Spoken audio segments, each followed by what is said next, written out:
Ciao a tutti e benvenuti a Drinkerland. Io sono Drinky, il vostro barman virtuale.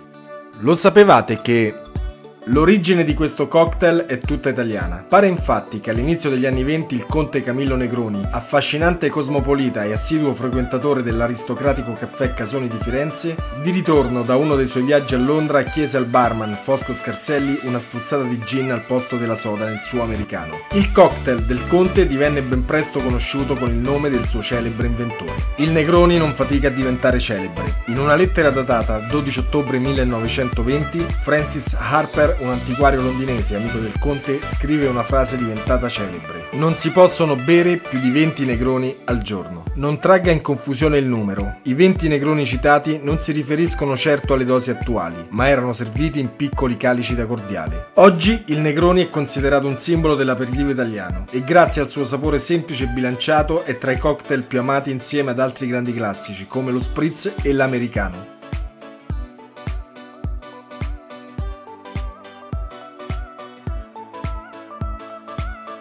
Gli ingredienti per preparare questo cocktail sono 30 ml di Campari, 30 ml di vermouth rosso, 30 ml di gin, mezza fetta d'arancia, ghiaccio quanto basta. Per preparare questo cocktail dovrete versare in un tumbler basso il ghiaccio, che dovrà riempire il bicchiere fino a 3/4, dopodiché dosare il gin e versare. Fare lo stesso con il vermouth rosso ed infine dosare e versare il Campari. Mescolare con lo stirrer e guarnire con mezza fetta d'arancia.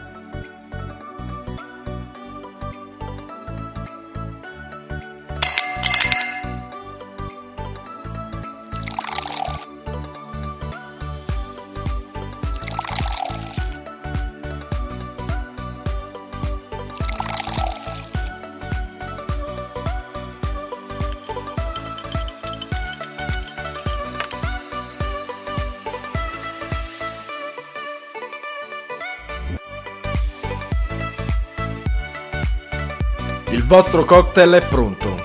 Mi raccomando, bevete con moderazione e mai prima di mettervi alla guida. Se questo video vi è piaciuto, iscrivetevi al canale e attivate la campanella.